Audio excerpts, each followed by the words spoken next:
Canberra? What's your record like in Canberra? Last time I was there, it was snowed. I remember my daughter, I took the shirt off and ran around in the cold, and my daughter said, "Dad, put away the blubber." So I'm not sure it's going to be as cold. But Canberra's always pretty cold this time of year. But listen, it's a great oval and really good opponent. So looking forward to the challenge. Are you in good enough nick to take your shirt off still? No, I wasn't in good enough nick then, let alone now. So. The shirt will be staying on this time, I reckon. And what have you learned about GWS in the last couple of weeks? I mean, the Dogs got hold of them. They're obviously still super dangerous.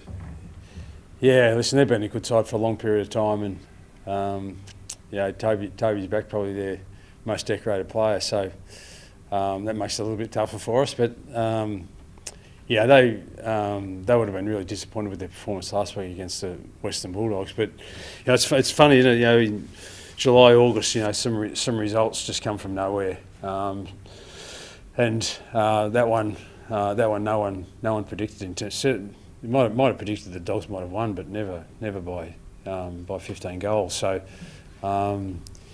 you'd reckon they'd be pretty disappointed with that, and they'd come out smarting, and we've got to be ready for that.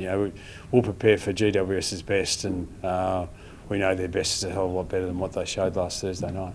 Is it frustrating to have Paul Curtis's magnet taken off the board, even though he's fully fit again? Yeah, that's. But it's all part of his growth as a player. As you get better as a footballer, you get more attention from opposition, and some of the attention that he's getting off the ball is a concern to us. But his response to it can't be that he does things outside the laws of the game that to try to correct that. So you've got to work out different things in his game, and that's a challenge that he needs to go through. But it's a badge of honour for him, really, that he's getting that sort of attention because he's a dangerous player.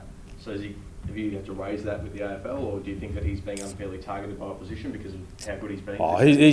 He's getting targeted because he's a good player. Toby Green's been dealing with it for 15 years. To his credit, he's found ways, but even he at different stages has erred with the on the wrong side of the law, so to speak, to try to break the attention that they get. But by and large, both those guys are great competitors. PC just at the start of his career, really, and Toby to the back end of his. But both of them are just great competitors, and will find themselves at different stages, right on the edge of whether they cross the line or not. But in this particular case, PC has crossed the line, and he does time for it. He needs to learn his lessons, and hopefully he doesn't end up with the type of rap sheet that Toby's got over the duration of his career. But we've got enormous regard for Toby Green, how he goes about his footy, and Paul Curtis is tracking in his footsteps, but a long way behind right at the present time. Do you think we'll see Nick Larkey again this season? No, I don't think so. That's why I was so disappointed post game with the attention that he got with that marking contest. So he'll miss the rest of the season, unfortunately. PCL's a difficult injuries to manage, but when you crunch your knee into the ground like he did on that marking contest, and there was only going to be damage. So we've just got to look after that now and put him in a brace, which you would have seen him today, and he'll get himself right for next year. Did you take that any further? You were quite frustrated post match with the push he got and the fact. Yeah, no, it was full. I reflected afterwards. I was just so disappointed at the time, and disappointed for him and disappointed for us. Knowing full well that as soon as he hobbled and couldn't take his kick, I knew what had happened. And sort of disappointed in myself a little bit, because one of the things that I was disappointed in myself that I didn't let him know before the game that leading at flat out pace with defenders chasing, that was going to put him at the most risk. We deal with these sorts of things all the time in terms of players who have to combat injury or put themselves at risk or not in games, and I don't think he necessarily, even though you've got to play the game, but I don't think he necessarily had to run flat out, full on. Someone else could have led into that space. He could have let Cam Zurhaar lead into that space, and he just takes a more back pattern. So that's where the disappointment lay. And so afterwards, when You're just filled with so much emotion that, your captain of the day and one of your leading players is just returned from the PCL, and now he's going to miss the rest of the year. Just got the better of me in the post-match, but on reflection, I looked at the incident and, did the St Kilda defenders do anything that our defenders wouldn't have done in terms of trying to force the contest? Probably not, so just let it go. On Zerho, he's named but didn't do a great deal. Is he going to be all right? Yeah, it's this stage of the year where you just got to manage your players as best you can, and everyone's got a pretty individual training program, and he's no different to the rest. But hoping he's out there. Larkey out and Curtis out. I'm not sure he's going to kick a goal for us if he doesn't play either. So he's been pretty good for us this year, Big Bull. So, but yeah, we were pretty light with his duties today, but he'll be okay to play. Did you watch the footy last night?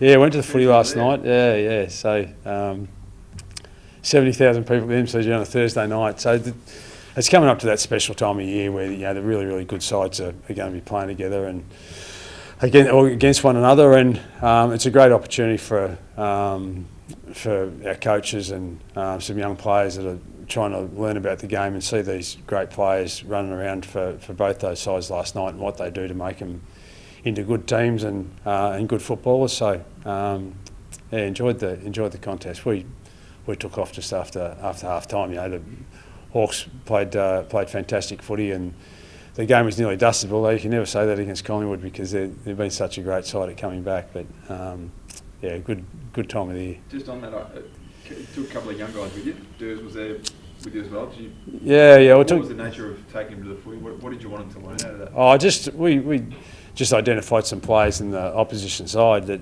I took young Godey, for instance, who's, an up-and-coming ruck for us. He's, second year into his development, making really good progress as a young player, but just not quite ready. We've ummed and ahed about whether we'd debut him in the last 3 or 4 weeks, particularly with X being out with suspension, but we just erred on the side of just giving him some more time, but just getting the chance to sit down with him, and we went to watch the Darcy Cameron Meek battle, probably more looking at Darcy Cameron and the opportunity he takes to sit behind the ball and then get in front of the ball. And it was actually Meek who played that role so tremendously well last night, and actually won that battle, doing exactly to Cameron what Cameron usually does to opposition players. So even just to sit there with a young player like that, he's very, very athletic, goat, and to get those type of opportunities to learn off some of the best in the game, sometimes there's more learning out of that than actually sitting down and playing the game.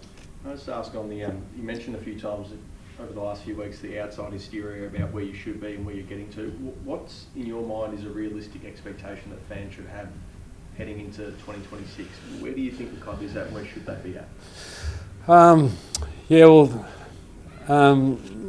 All I work on is history over a long, long period of time. We've got some coaches at our footy club and administrators at our footy club, whether it's Todd at Melbourne Footy Club, my experience at Hawthorn, Jed Adcock's experience at Brisbane, Xavier Clark's experience at Richmond.